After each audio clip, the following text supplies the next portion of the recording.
ampifelianatrandriavana malala nyzotsika fampiona to zao fampisara mofinaina fampirizana anao koa am'ty andro menotompo atsika am'ty anio ty ho aminareny ny fahasoavana famindrampo fiadana avy an'andriamanitra ray sy Kristy Jesosy tompontsika amen.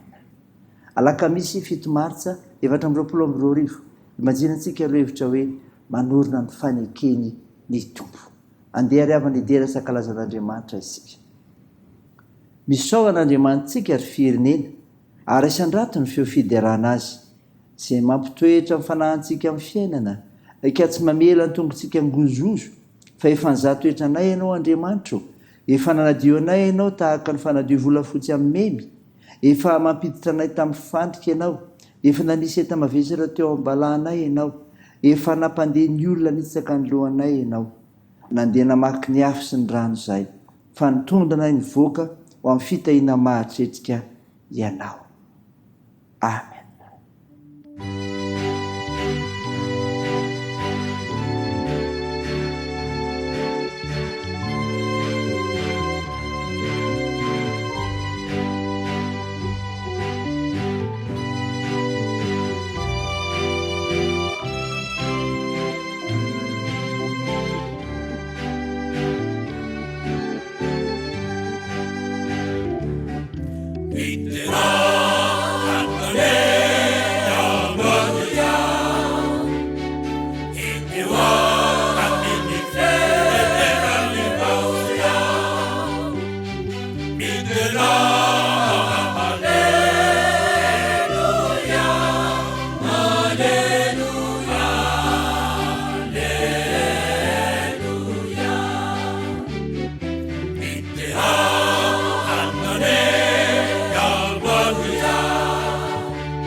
Jehovah.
andeha hivavaka isika. Ry Jehovah tompoandriamanitra io, andriamanitra fitiavana ianao sady ilay teny tonga no fotao amin'i Jesosy Kristy ary mpandresy ny fahavarinao rehetra. Midera sy mankalaza narinao masina izay, mivavaka aminao. Tompo, malona ny fahalemenay dia mangataka amin'ny famindamponao, mamindrafo amin'ny ary mamela any erikay. Hafao izay, feno ny fananomasina izay anazavanay ny amin'ny fanambarany teninao, zovakina aminay, amantaranay ny sitraponao Andriamanitra. Anaran'i Jesosy Kristy no angatanay izany vavaka izany. Amen. Ny mofinainao antsika amin'ny teny tery avana malala dia hitanao any bokin'ny Eksodosy. Eksodosy toko fa 4:20 ny 1 ka hatramin'ny 9. Mivaky toy izao aminaran'i Jesosy. Ary izy tamin'ny sisy, miakaro amin'ny Jehovah ianao sy Arona sy Nadaba sy Abiho ary 70 lahy amin'ny olon'ny Israely, ka miankofa eny lavitra eny ianareo. Nefa Mosesy ihany no anakaiky an'i Jehovah, fa ireo tsy mba anakaiky ary ny olona tsy akatra homba azy. Dia tonga Mosesy ka nanambara tamin'ny olona ny teny rehetra izay nataon'i Jehovah sy ny fitsipika rehetra. Ary namaly indray ny redina ny olona rehetra ka nanao hoe, ny teny rehetra izay nolazain'i Jehovah dia ataonay. Ary Mosesy nanoratra ny teny rehetra nataon'i Jehovah. Teny fomaraina koa ka nanorina alitara teo ambodin'ny tendrombohitra sy sangam-bato 12 araka amin'ny fiain'ny Israely 12. Ary nazatova amin'ny zanak'Israely ny rahany, dia tonga fanaty ireo dorany ireo ka namony vato-trombolà atao fanatom-pihavanana ho an'i Jehovah. Ary nalain'i Mosesy ny atsasaky ny rà ka nataony teo anaty lovia, ary ny atsasaky ny rà kosa natompony teo amin'ny alitara. Dia naka ny boky fanekena izy ka namaky teny teo anatrehan'ny olona. Ary hoy ny olona, izay rehetra lazain'i Jehovah dia ataonay sy ekenay. Ary nalain'i Mosesy ny rà ka natompony tamin'ny olona, dia hoy izy, indro ny rà ny fanekena izay nataon'i Jehovah taminareo ny amin'izany teny rehetra izany. Amen. Ray masino, manamasinanay amin'ny fahamarinana, ny teninao ny fahamarinana. Amen. Ry avamalala, ho aminao hatrany ny fiadana avy amin'i Jesosy Kristy ilay teny tonga nofoka nonona tamintsika, azontsika mandray ny nofinaina vakina tamintsika teo ka henontsika. Eksodosy toko fa 4:20 ny 1 ka hatramin'ny 9, izay nanehoana ny rà ho fanekem-pihavanana teo amin'ny tompo sy ny olony. Tonga teto ry havana ny fotoana nanaovan'i Jehovah fanekem-pihavanana tamin'ny Israely.